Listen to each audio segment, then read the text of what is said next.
Hi everyone, today I'm going to be opening a Magic the Gathering 2015 core set booster box. What it is, it's a trading card game where the object of the game is to reduce your opponent's life counter down to 0, or by reducing their library down to 0, no cards in their library, and making them try and draw, which is another example of winning the game, or winning by other necessary effects by cards. What this is a basic starter kit for all players. This is where all beginners get to start and try and start building their own collection and get into the game. So what I'm going to do is open it.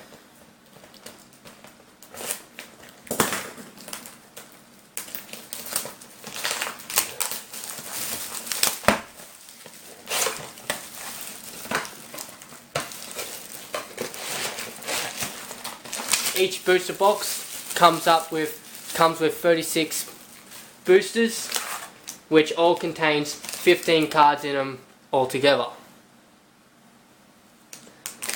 So what I'm going to do is I'm going to start from the left and open them up.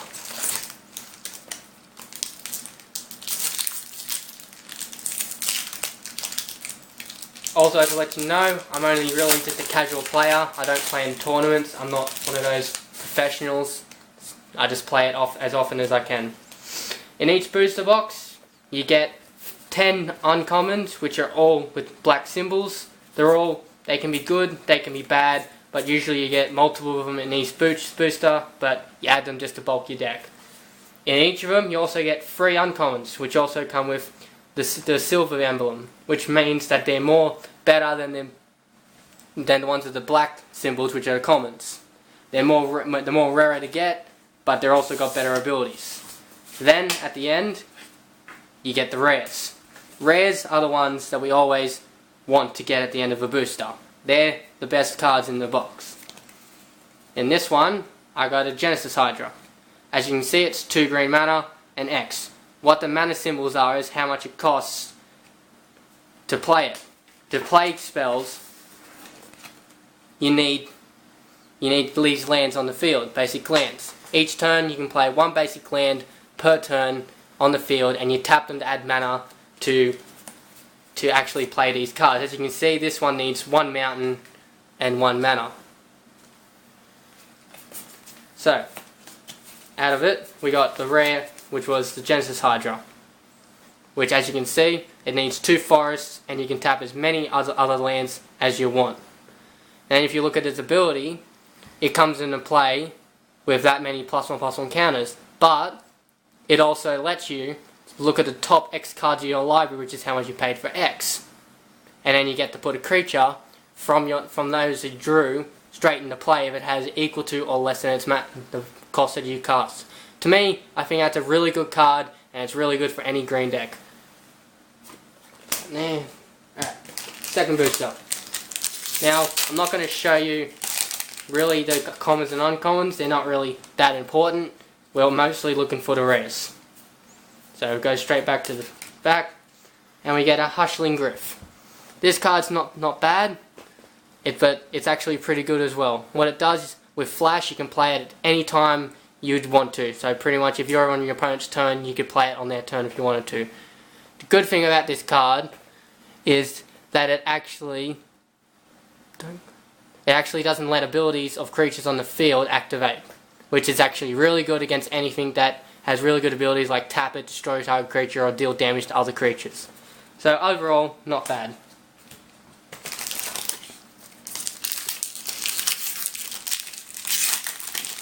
Alright, third booster. What do we get?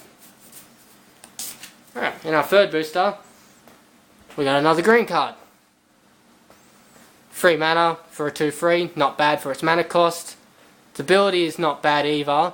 It puts a counter onto it, and then each time you put a counter onto it, you search for a creature card from your library with the exact same mana cost as the counters on the card. So, in the long term, it's not very valuable, because if you want to get one of your big creatures out, it's going to take you more than 8 or more turns, which most games sometimes don't last that long. Other than that, it's really good to get your smaller creatures out faster. So overall, not bad.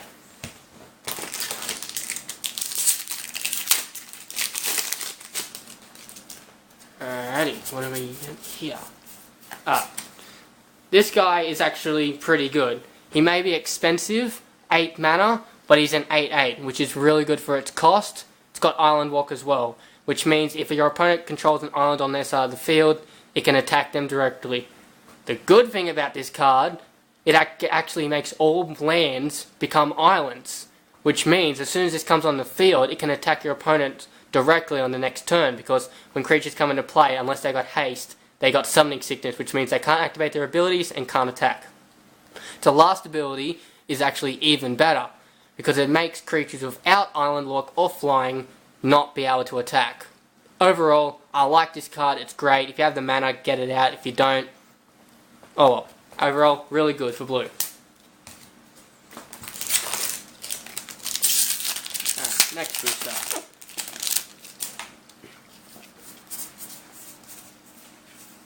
A rare for this one, the infamous Shocklands.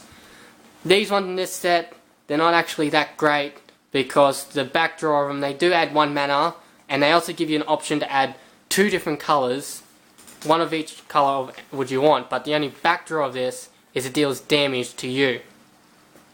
So it's good, gives you 2 different types of colour to use. Bad thing is, it hurts you every time you use it. So use it when you need it.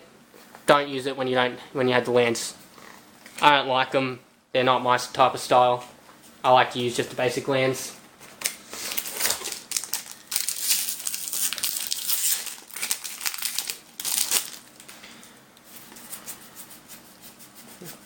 Alright. Our next rare is a Sliver Hive land. These are special lands that have abilities. They're not basic lands, but you can still play 1 land per turn. This one is actually really good. It does add only 1 colourless mana to your mana pool, but what it also does is has an ability where you can actually tap 2, tap it, and put a 1/1 Sliver token onto the field. What slivers are is they all work together. All slivers, whenever they have an ability, they share with all other slivers. For an example, one sliver might say all slivers get first strike. So when a sliver, so it says all slivers you control get first strike. So with this land, you can add little tokens that, sure, they might be 1/1s, but sooner or later, if you put them in this in a sliver deck, it's going to become like, it can become actually a 5/5 first striking trampler for only 2 mana, which can be really good. For a sliver deck, it's good. Other than that, the land's useless. And in this set, there's only 6 slivers, so really, it's not very useful in this set.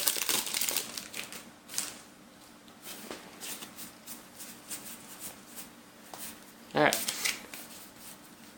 Our next rare is Hoarding Dragon. Dragons usually cost around 5 to 6 mana each. They're really high, but they're also got flying and they're really strong. 4/4 this one is. The one good thing about this card is when it comes into the battlefield, you may search your library for any artifact and put it and then exile it. And then you shuffle your library, which then also when this card's put into the graveyard, you can play that card whenever you from the edge you exiled. So not bad if you've got some good artifacts. Other than that, not very useful.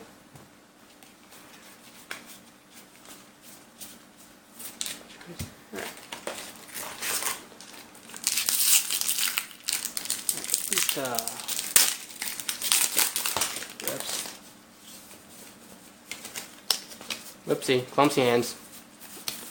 Alright. The rare for this one is in Garruk's Wake. 9 mana. Pretty high costing. But what it does is it destroys all creatures and all planeswalkers that you don't control. So pretty much it wipes the board, but on your opponent's side of the field, which is extremely good. But for its mana cost, it's too much for a board wipe. You'd rather just go for some small kill spells rather than wipe the field for 9 mana. You also can play better spells for 9 mana. Alright. Alright, here's one of those slivers that I was talking about earlier. This guy's 2 mana for a 1/1. See its ability where it says whenever a sliver attacks, defending player loses 1 life. That means all slivers get that ability. That's what's so good about that as a land if you put it into a sliver deck. Alright, then the land for this one, it's another one of those stupid shock lands. Useless.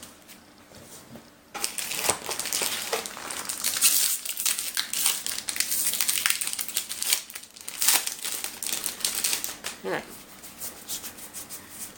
Straight to the wear. Oh, this is a good instant. 3 mana, and until end of turn, each creature your opponent controls becomes a 1/1 frog and loses all its abilities. Really good. If your opponent's over swarming you, turns them all to 1/1s, you squish them all. Overall, really good.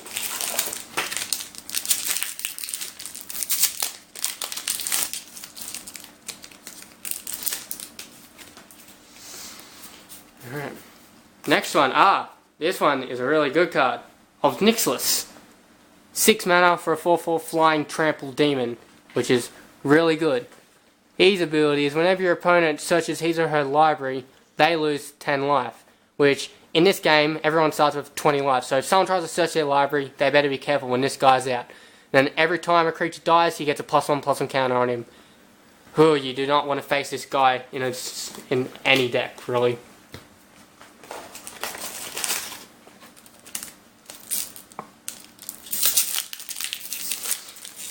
Only problem with this set right now is I'm not getting the cards I want. Nixilis was really one of the cards I want. The main card in this set is a Planeswalker. His name is Garruk. He's really good, but not me or my friend has never been able to get him. This is also another rare that I really wanted. One of the only 6 slivers out in the set. Sliver Hivelord. This guy is really good. I'd give him a 10 out of 10. 5 mana, 1 of each colour, which can be hard, but if you've got the right sliver deck, it's good. But makes all slivers indestructible. Alright, one thing I've actually forgot to show you is that, see how this one is actually different to the other ones I've shown you, how it's a bronzy colour, where, as you see with Nixilis, he's got gold. The difference between those two is he's rare, but when it gets this colour, he's a mythic rare. Mythic rares means that they're really good cards and they're worth a lot of money. This guy actually goes for $15 on the internet. If you put him in a sliver deck, watch out, those slivers are not going to die.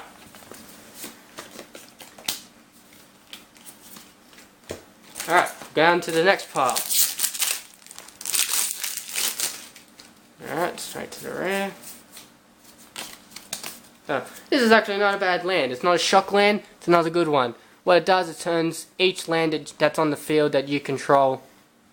Now, each land is a swamp decent to its other land type. So if you're running a multicolored deck with black and white, black and blue and all that, and you've not got enough swamps on the field, play this card and you got all the swamps you need. Overall, pretty good, but if you've made the deck proper, you don't really need it.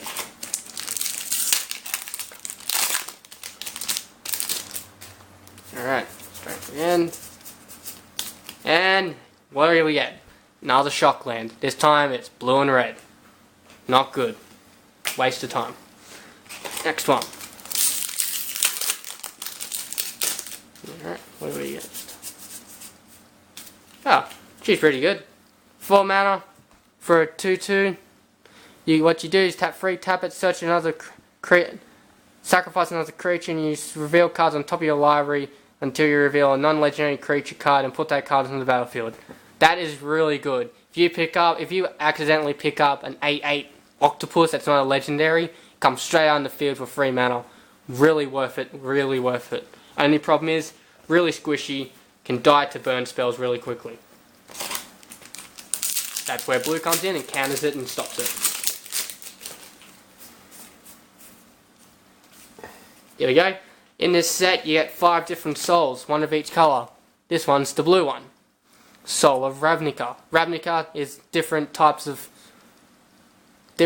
realms where these cards come from. There's so many realms, but we won't get into that. This guy is really good. 6 mana for a 6/6 is really good for its cost. Flying, tap 7, which if you get them to land next turn, you can activate it. You draw a card for each other colour amongst permanents you control. So you could draw 1, you could draw 2, you could draw up to 5. Pretty good, really good card advantage for blue. Last one is exile this card from your graveyard to draw a card, pretty much draw cards more. So it's not bad, but it's good because it's a 6/6 flyer, which it's really hard to get with flyers. Usually flyers are like 5 mana for 2/2s. And as you can see, that was my second mythic of the set. So I won't get many more after that. Also in each booster, sometimes you actually get shinies.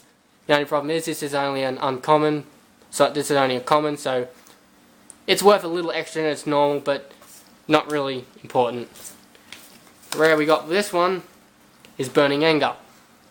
5 mana enchantment, you enchant your creature, and the creature has this creature deals damage equal to its power to the target creature or player. Really good if you put it onto a big creature.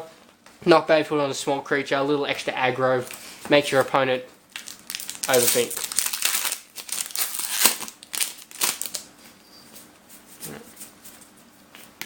Right. This rare is Phyrexian Revoker.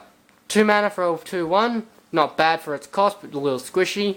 Its ability is when it comes into play, you choose a non-land permanent.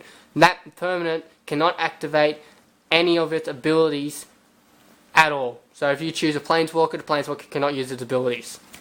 The difference between activated abilities and trigger abilities is the ones like these with the mana costs, they're activated abilities. So if that card was on the field and I chose this card, wouldn't be able to activate its abilities, but these abilities still work because you're not trying to activate them, they're just staying in play.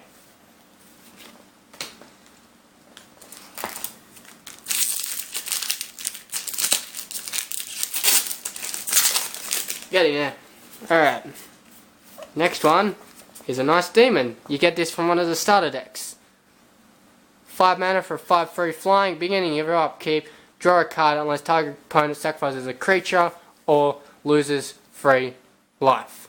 Which is really good. Gives you card advantage, or your opponent tries to stop it, and they lose a creature or life, which is ++ for you. Overall, really good card. I like it. May not be a mythic, still really good.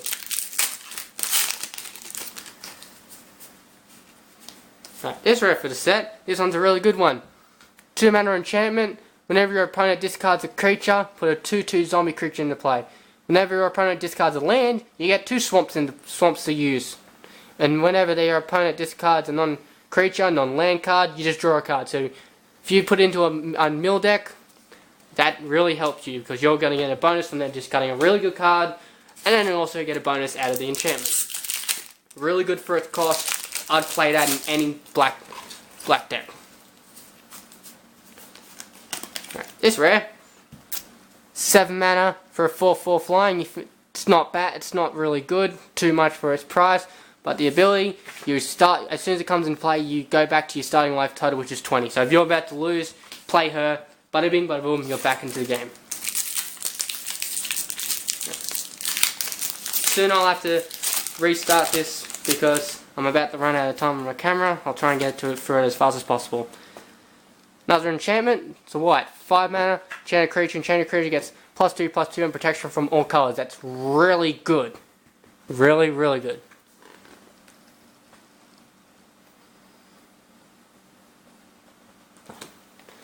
Alright, that's all for this video. I'm running out of time for this. I'll put another one. I'll start a new video and I'll do the rest of the boosters. Thank you for watching and hope you enjoyed it.